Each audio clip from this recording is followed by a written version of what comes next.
Supreme court की जानिब से 9 मई को फौजी तंसीबात पर हमलों में मुलविस मुल्जिमान के खिलाफ मुकदमात के फैसले 8 अगस्त 2025 तक करने की डेडलाइन जू करीब आ रही है। तू तहरीक इंसाफ को लगने वाले धचकों में इजाफा होता चला जा रहा है। वजह यह है कि पिछले 2 हफ्तों के दौरान इंसदाद दहशतगर्दी की अदालतों की जानिब से तहरीक इंसाफ के 14 अरकान कौमी और सूबाई असम्बली को सजाएं सुनाई गईं, जिसके बाद इलेक्शन कमीशन ने या तो नाअहल करार दे दिया या इनके खिलाफ ये प्रोसेस शुरू कर दिया। दूसरी जानिब तहरीक इंसाफ की क़यादत ये इल्ज़ाम आयद कर रही है कि इन सजाओं का बुनियादी मकसद इमरान खान की रिहाई के लिए 5 अगस्त से शुरू होने वाली तहरीक को नाकाम बनाना है। ताहम हुकूमती हलकों का मौक़िफ़ है कि सजाओं में तेजी की वजह सुप्रीम कोर्ट की जानिब से दी गई 8 अगस्त की डेडलाइन है, जो कि पीटीआई की एक पिटीशन पर ही की गई थी। पिछले हफ्ते फैसलाबाद की इंसदाद दहशतगर्दी की एक अदालत ने 9 मई के एक केस का फैसला सुनाते हुए तहरीक इंसाफ के मरकजी रहनुमाओं समेत 108 कारकुनों को कैद की सजाएं सुनाई।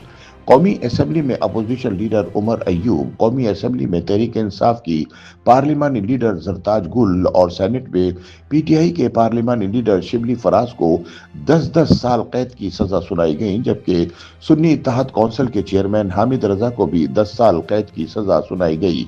ये फैसला 9 मई 2023 को फैसलाबाद में वाक़े ISI के दफ्तर पर हमले केस में सुनाया गया।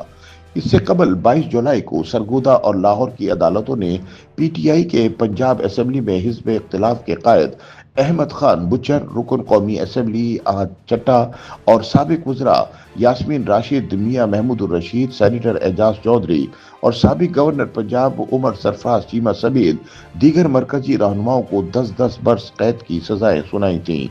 उनके अलावा पीटीआई के दीगर रहनुमाओं खालिद कय्यूम, रियाज हुसैन, अली हसन और अफजाल अजीम पहाड़ भी 10-10 बरस कैद की सजा पाने वालों में शामिल हैं। तहरीक इंसाफ पीटीआई के मीडिया सेल के मुताबिक 2 हफ्तों में अदालतों से 14 अरकान कौमी और सूबाई असम्बली को सजाएं सुनाई गई हैं, जिसके बाद इन्हें इलेक्शन कमीशन की जानिब से नाअहल करार दिया जा रहा है। हालिया दिनों में सजाएं पाने वाले दीगर मुंतखब अरकान कौमी और सूबाई असम्बली में अशरफ सोना, राय हसन नवाज, राय मुर्तजा, चौधरी इकबाल एजाज, मोहम्मद अहमद चट्टा, चौधरी आसिफ अली, शकील अहमद खान नियाजी, कमल शोजब, फारूक आगा, फरकुंदा कोकब, इंशा अजहर, सरदार अजीम उल्लाह खान, मेहर मोहम्मद जावेद, मोहम्मद अंसर इकबाल, राना आफ्ताब, शाबान कबीर और जुनैद अफजल शाही भी शामिल हैं।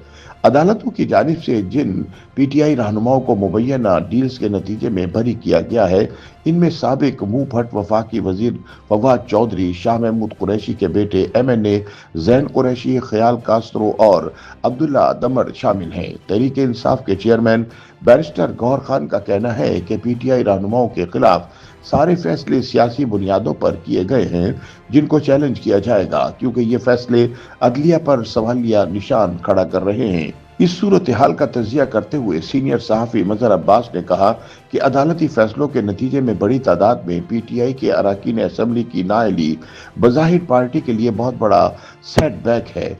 पीटीआई के लिए ऑप्शन महदूद होते जा रहे हैं, क्योंकि असम्बलियों के अंदर पीटीआई कमजोर होती जा रही है।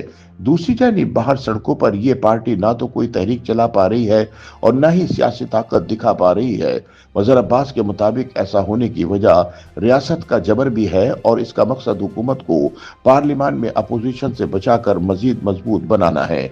मजहर अब्बास के मुताबिक इस वक्त पीटीआई बका की जंग लड़ रही है और आइंदा चंद हफ्तों में पता चल जाएगा कि ये किस हद तक तहरीक चलाने में कामयाब हुई है और हुकूमत को किस हद तक दबाव में ला पाई है। इसका इन्हिसार अब पीटीआई की तहरीक पर है, जिसका आगाज 5 अगस्त से होना था, लेकिन अभी तक इसके कोई आसार नजर नहीं आ रहे।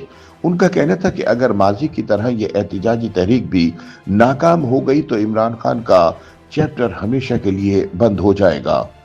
YouTube पर गूगली न्यूज देखने के लिए youtube.com की सर्च बार में गूगली न्यूज TV टाइप करें। गूगली न्यूज के पेज पर सुर्ख रंग के सब्सक्रिप्शन वाले बटन पर क्लिक करना ना भूलिए। YouTube पेज पर अपलोड होने वाली वीडियोस से बाखबर रहने के लिए बेल आइकन पर क्लिक कीजिए। आपको हर नई वीडियो के बारे में नोटिफिकेशन मौसूल हो जाएगा।